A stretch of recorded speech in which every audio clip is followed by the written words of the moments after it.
Hi friends, ഇന്നത്തെ video bedroom സ്വിച്ചിൻ്റെ box എങ്ങനെ fix ചെയ്യണം, അതേപോലെ എങ്ങനെയാണ് പൈപ്പിങ്, എങ്ങനെയാണ് കൺസീൽഡിങ് എന്നുള്ളതാണ് ഇന്നത്തെ വീഡിയോ. നമ്മൾ ബോക്സ്, അതായത് ഗ്രൈൻഡറും ഉണ്ട് കട്ടറും ഉണ്ട്, നമ്മൾ കട്ട് ചെയ്ത് വെച്ചിട്ടുണ്ട്. ഇവിടെ 8-ൻ്റെ ബോക്സാണ് നമ്മൾ വെക്കാൻ ഉദ്ദേശിക്കുന്നത്.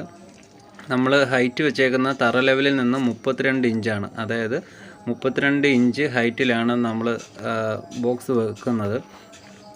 കാരണം 32 വെക്കാൻ കാരണം ഒരു 2.5-3 ഇഞ്ചോളം ടൈല് കനം ഇതിൻ്റെ അകത്ത് വരുന്നുണ്ട്, പൊടിയും ടൈലും കയറുന്നുണ്ട്. അതുകൊണ്ടാണ് നമ്മൾ ബെഡിൻ്റെ അതേ ഒരു പാരലായിട്ട് ഹൈറ്റിന് കിട്ടാൻ വേണ്ടിയിട്ട് നമ്മൾ 32 ഇഞ്ച് വെച്ചേക്കുന്നത്. നമ്മൾ 8 മൊഡ്യൂളിൻ്റെ മെറ്റൽ ബോക്സാണ് ഇവിടെ യൂസ് ചെയ്യുന്നത്. അതേപോലെ പൈപ്പ് ലൈനും വെട്ടിയിട്ടുണ്ട്. ഇത് ടോട്ടൽ 3 പൈപ്പുകൾ ഇതിൽ വരുന്നുണ്ട്. 2 പൈപ്പുകൾ, ഈ കിടക്കുന്ന 2 പൈപ്പുകൾ, ഒന്ന് 2-വേ ലൈനുകൾ കയറി പോകാനും അടുത്ത ഒന്ന് AC-യുടെ ലൈൻ സെപ്പറേറ്റ് വരാനാണ്, AC-യുടെ ഇന്ന് വരാനും ആയിട്ടാണ്. ഒരെണ്ണം മേപ്പോട്ട് പോകുന്നത് AC-യുടെ ഔട്ടാണ്. തൊട്ട് മുകളിൽ തന്നെയാണ് AC-യുടെ പോയിൻ്റ് നിൽക്കുന്നത്, അതായത് പ്ലഗ് പോയിൻ്റ് നിൽക്കുന്നത്. അപ്പോൾ AC-യും അതേപോലെ 2-വേ ലൈനുകളുമാണ് നമുക്ക് ഈ ബെഡ് സ്വിച്ചിൻ്റെ അവിടെ വരാനുള്ളത്. അപ്പോൾ നമ്മൾ സെപ്പറേറ്റ് 2 പൈപ്പ് ഇട്ടിട്ടുണ്ട്, അതായത് 2-വേക്കും ഇട്ടിട്ടുണ്ട്, അതേപോലെ AC-ക്കും സെപ്പറേറ്റ് ഇട്ടിട്ടുണ്ട്. അങ്ങനെ ഇടുന്നതാണ് ബെറ്റർ.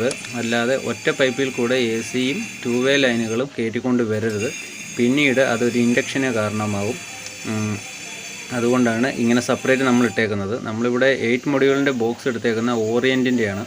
ഓറിയൻറ്റിൻ്റെ 8 മൊഡ്യൂൾ ബോക്സാണ്, മെറ്റൽ ബോക്സാണ് നമ്മൾ ഇവിടെ ഉപയോഗിക്കുന്നത്. നല്ല ബോക്സ് തന്നെയാണ്. അപ്പം ബോക്സ് എടുത്ത് നമ്മൾ കൈ കൊണ്ട് ഉരച്ച് നോക്കാനൊന്നും നിൽക്കരുത്, കാരണം കൈ മുറിയാൻ ചാൻസ് കൂടുതലാണ്. കാരണം നല്ല ബ്ലേഡ് പോലെ ഇരിക്കുന്ന ബോക്സാണ്, അതുകൊണ്ട് എപ്പോഴും ശ്രദ്ധിക്കണം. ബോക്സ് എടുത്ത് യൂസ് ചെയ്യുമ്പോൾ നമുക്കതൊന്ന് ഫിക്സ് ചെയ്യണം. അതിന് ഇവിടെ ഈ മണ്ണുകളെല്ലാം നമ്മൾ ഇടിച്ച ആ മണ്ണുകളെല്ലാം തട്ടിക്കളഞ്ഞിട്ട് അതിൻ്റെ അകത്ത് വെള്ളം നനച്ച് വേണം നമുക്ക് വെക്കാൻ. ഇപ്പോൾ നമ്മൾ കറക്റ്റ് ബോക്സ് അളവിന് നമ്മൾ കട്ടർ കൊണ്ട് നമ്മൾ കട്ട് ചെയ്തിട്ടുണ്ട്. കറക്റ്റ് ഉള്ളേരിയയും നമ്മൾ എടുത്തിട്ടുണ്ട്. ഇതിൽ നമുക്ക് 3 പൈപ്പുകൾ ഇറങ്ങാനുണ്ട്, 3 20 mm പൈപ്പുകൾ ഇറങ്ങാനുണ്ട്. അതുകൊണ്ട് 3 അതിൻ്റെ പൈപ്പുകൾ ഇറങ്ങുന്ന ഭാഗം നമുക്ക് തട്ടിക്കളയണം. കറക്റ്റായിട്ടാണ് നമ്മൾ എടുത്തേക്കുന്നത്. അതേപോലെ ഇച്ചിരി ഉള്ളും നമ്മൾ എടുത്തിട്ടുണ്ട്, കാരണം ശാന്ത് നല്ല രീതിയിൽ പിടിക്കാൻ വേണ്ടിയിട്ടാണ്. അങ്ങനെ നമ്മൾ വെള്ളം നനച്ച് ബോക്സ് ഫിക്സ് ചെയ്യാൻ പോവുകയാണ്. അപ്പോൾ ഉള്ളെടുക്കുന്നത് പ്രത്യേകം ശ്രദ്ധിക്കണം, കാരണം ഓവറായിട്ട് ഉള്ളും എടുക്കരുത്, എന്നാൽ ഉള്ളു വേണം താനും. കാരണം ബോക്സിൻ്റെ എല്ലാ സൈഡുകളും നല്ല രീതിയിൽ തന്നെ ഫിക്സായിരിക്കണം, അതായത് നല്ല ടൈറ്റ് ചെയ്ത് തന്നെ ഇരിക്കണം. അല്ലാതെ ആയിക്കഴിഞ്ഞാൽ ബോക്സ് ഇളകാൻ ചാൻസ് കൂടുതലാണ്. അതുകൊണ്ട് നമ്മൾ നല്ല രീതിയിൽ തന്നെ ഇച്ചിരി സിമെൻറ്റ് കൂട്ടി തന്നെ നമ്മൾ ചാന്ത് അടിക്കാൻ പ്രത്യേകം ശ്രദ്ധിക്കണം. ചാന്ത് അടിച്ച് ഫിക്സ് ചെയ്ത് ബോക്സ് ഉറപ്പിക്കുമ്പോൾ ചാന്തിൻ്റെ ഉള്ളിലിരിക്കുന്ന ചാന്തുകൾ ഫിക്സായി അത് പുറത്ത് വരും. അങ്ങനെ വേണം ചെയ്യാൻ. പിന്നെ നമ്മൾ തട്ടിക്കയറ്റുന്നത് ബോക്സിൻ്റെ അകത്ത് ചുറ്റിയിൽ ഡയറക്റ്റ് വെച്ച് അടിക്കരുത്. ചുറ്റിയലിൻ്റെ മൂട് കൊണ്ട് വേണം, അല്ലെങ്കിൽ റബ്ബർ ബുഷ് കൊണ്ട് വേണം നമ്മൾ തട്ടാൻ. അല്ലെന്നുണ്ടെങ്കിൽ ബോക്സ് ബെൻഡാവാൻ പോവും. അതുകൊണ്ട് നമുക്ക് കറക്റ്റ് ലെവൽ അറിയാൻ പറ്റത്തില്ല. നമ്മൾ ബോക്സ് നോട്ട ലെവലാണ് വെക്കുന്നത്, അല്ലാതെ സ്പിരിറ്റ് ലെവൽ കൊണ്ട് നമ്മൾ ചെയ്യുന്നില്ല. എല്ലാം നോട്ട ലെവലാണ്. നോട്ട ലെവൽ സ്പിരിറ്റ് ലെവലിനെയും കാട്ടി ഞങ്ങളുടെ പക്കയാണ്. അതുകൊണ്ടാണ് ഞങ്ങൾ നോട്ട ലെവൽ സെറ്റ് ചെയ്യുന്നത്. കറക്റ്റ് 1 ഇഞ്ച് തെള്ളിയാണ് നമ്മൾ ബോക്സ് സെറ്റ് ചെയ്യുന്നത്. കാരണം പിന്നീട് ഇതിൻ്റെ അകത്ത് തേപ്പ് വരുന്നത് കൊണ്ടാണ് നമ്മൾ ആ രീതിയിൽ വെക്കുന്നത്. അപ്പം തേപ്പും കൂടെ വരുമ്പോഴത്തേന് കറക്റ്റായിട്ട് നമുക്ക് പ്ലേറ്റ് ഇടാൻ പറ്റും. ഇല്ലെന്നുണ്ടെങ്കിൽ കയറിപ്പോവും. അതേപോലെ ബോക്സ് ഒത്തിരി തെള്ളി വെച്ച് കഴിഞ്ഞാൽ തേപ്പിനെയും കാട്ടി വെളിയിലും ആവും. അതുകൊണ്ട് കറക്റ്റ് രീതിയിൽ വെക്കുന്നതാണ് ഉചിതം.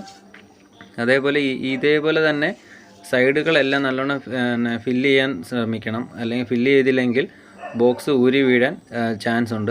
അതേപോലെ ഗ്യാപ്പ് ഉണ്ടെങ്കിൽ ഗ്യാപ്പിൻ്റെ അകത്തോട്ടും ഇതേപോലെ ചാന്ത് കുത്തി ഇറക്കി ഫിക്സ് ചെയ്ത് നല്ല രീതിയിൽ തന്നെ ഫില്ല് ചെയ്യണം. അല്ലെന്നുണ്ടെങ്കിൽ ബോക്സിന് ഷെയ്ക്കിംഗ് ഉണ്ടാവും.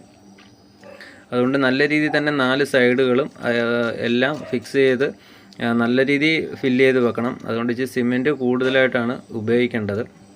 നല്ല രീതിയിൽ തന്നെ മിക്സ് ചെയ്തിട്ട് വേണം നമുക്ക് ഇത് ഉറപ്പിക്കാൻ. കൈ യൂസ് ചെയ്യുമ്പോൾ ഗ്ലൗസ് ഇടാൻ ഓർമ്മിക്കുക. കാരണം ഇവിടെ ഗ്ലൗസ് ഇല്ലാതെയാണ് ചെയ്യുന്നത്, കാരണം പൊട്ടാൻ ചാൻസ് കൂടുതലാണ്. അങ്ങനെ നമ്മൾ ബോക്സ് ഫിറ്റ് ചെയ്ത് അതിൻ്റെ അകത്ത് ക്ലീൻ ചെയ്തിട്ട് പേപ്പറും വെച്ചിട്ടുണ്ട്. കാരണം പിന്നീട് മേശരിമാർ ചാന്ത് പറ്റിക്കാൻ നേരത്ത് ബോക്സിൻ്റെ അകത്ത് ആവാതിരിക്കാനാണ് നമ്മൾ പേപ്പർ വെച്ച് ഫില്ല് ചെയ്തേക്കുന്നത്. ഇങ്ങനെ അടച്ചു വെക്കുന്നത് ബെറ്റർ ആയിരിക്കും. അതേപോലെ 3 പൈപ്പുകളും നമ്മൾ അടിച്ചിട്ടുണ്ട്. 3 20 mm പൈപ്പുകളും അടിച്ചിട്ടുണ്ട്. അതായത് ഒന്ന് 2-വേ ലൈനും, ഒന്ന് AC-യുടെ ലൈനും, AC-യുടെ ഇന്നും AC-യുടെ ഔട്ടും പോകാൻ വേണ്ടിയിട്ടാണ് അങ്ങനെ വെച്ചേക്കുന്നത്. നമ്മൾ ഷെയ്ഡിൽ കൂടെ തന്നെ നേരത്തെ ഇട്ട 20 mm ബെൻഡിങ് പൈപ്പാണ്. അതിൻ്റെ അകത്ത് 20യുടെ കപ്ലിംഗ് ഇട്ട് 20യുടെ ബെൻഡിങ് പൈപ്പാണ് നമ്മൾ ഇട്ടേക്കുന്നത്. 3 ഹോളുകൾ നമുക്ക് ആവശ്യമുള്ളത് മാത്രമേ നമ്മൾ എടുത്തിട്ടുള്ളൂ. തേക്കുന്ന രീതി മാത്രം.